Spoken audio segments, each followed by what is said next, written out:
ಕಳೆದ 12 ವರ್ಷಗಳಿಂದ ವಂಚನೆಯನ್ನೇ ಉದ್ಯೋಗ ಮಾಡಿಕೊಂಡಿದ್ದ ಹಾರ್ಡ್ ಕೋರ್ ವಂಚಕನೊಬ್ಬನನ್ನ ವಿಜಯಪುರ ಪೊಲೀಸರು ಅರೆಸ್ಟ್ ಮಾಡಿದ್ದಾರೆ. ನಾನು ಡಿವೈಎಸ್ಪಿ ಅಂತ ಹೇಳಿ ಹಲವರಿಗೆ ವಂಚಿಸಿರುವಂತ ಆರೋಪಿ ಇದ್ದ. ದಶಕಗಳ ಕಾಲ ಅಮಾಯಕರನ್ನು ಯಾಮಾರಿಸ್ತಾ ಇದ್ದ. ಪೊಲೀಸ್ ಸಮವಸ್ತ್ರ ಧರಿಸಿ ಓಡಾಡ್ತಾ ಇದ್ದ. ನಾನು ಡಿವೈಎಸ್ಪಿ ಅಂತ ಹೇಳಿಕೊಂಡು ಓಡಾಡಿ ಹಲವರಿಗೆ ಟೋಪಿ ಹಾಕಿದ್ದಾನೆ. ನೌಕರಿ ಕೊಡಿಸ್ತೀನಿ ಅಂತ ಕೆಲವರಿಗೆ, ಇನ್ನೇನೋ ಮಾಡಿಕೊಡ್ತೀನಿ ಅಂತ ಮತ್ತೆ ಕೆಲವರಿಗೆ ಈತ ವಂಚನೆ ಮಾಡಿದ್ದಾನೆ. ಹಲವು ಜಿಲ್ಲೆಗಳಲ್ಲಿ ಈತನ ಮೇಲೆ ವಂಚನೆ ಕೇಸುಗಳು ದಾಖಲಾಗಿದೆ. ಪ್ರಕರಣಗಳು ದಾಖಲಾದ ನಂತರ ಈತ ಜಾಗ ಚೇಂಜ್ ಮಾಡ್ತಾ ಇದ್ದ, ಸಿಮ್ ಕಾರ್ಡ್ ಬದಲಾಯಿಸ್ತಾ ಇದ್ದ. ಬಟ್ ವಂಚನೆಯನ್ನ ನಿರ್ವಿಘ್ನವಾಗಿ ನಡೆಸ್ತಾನೆ ಇದ್ದ ಈತ. ಜ್ಞಾನಗೌಡ ಪಾಟೀಲ್ ಅಲಿಯಾಸ್ ಸಂಪತ್ ಗೌಡ ಅಂತ ಈತನ ಹೆಸರು. ಬಾಗಲಕೋಟೆ ಜಿಲ್ಲೆಯ ಹುನಗುಂದದವನು ಈತ. 2012ರಿಂದ ಈತ ವಂಚನೆಗಿಳಿದವನು. ಮೋಡಸ್ ಆಪರೆಂಡಿ ಏನು ಅಂತಂದ್ರೆ,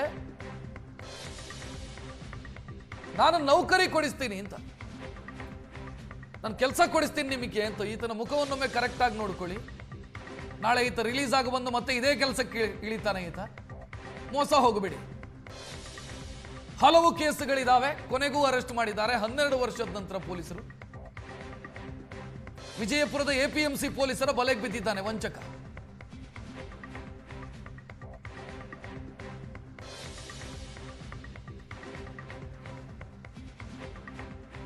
ಎರಡ್ 2014ರಲ್ಲಿ ನಮ್ಮ ವಿಜಯಪುರ ನಗರದ APMC ಪೊಲೀಸ್ ಠಾಣೆಯಲ್ಲಿ ಒಂದು ಕಿಡ್ನಾಪಿಂಗ್, ಅಟೆಂಪ್ಟ್ ಟು ಮರ್ಡರ್ ಮತ್ತು ಚೀಟಿಂಗ್ ಒಂದು ಪ್ರಕರಣವು 2014ರಲ್ಲಿ ದಾಖಲಾಗಿತ್ತು.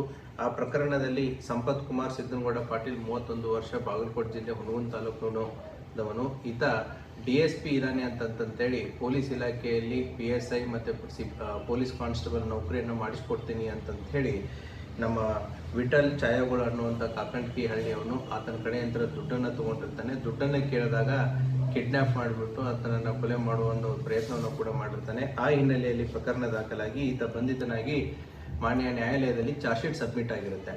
2014ರಲ್ಲಿ ಬೇಲಿಂದ ಬಂದ ಮೇಲೆ ಸುಮಾರು 12 ವರ್ಷಗಳ ಕಾಲ ಆತ ಅಬ್ಸ್ಕಾಂಡಿಂಗ್ ಇರ್ತಾನೆ, ತಪ್ಪಿಸ್ಕೊಂಡು ಓಡಾಡ್ತಾ ಇರ್ತಾನೆ.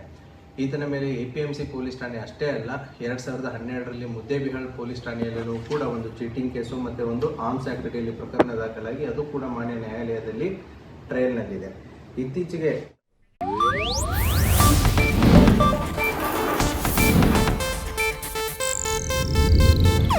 ಇದು ಏಷ್ಯಾನೆಟ್ ನ್ಯೂಸ್ ನೆಟ್ವರ್ಕ್ ಪ್ರಸ್ತುತಿ.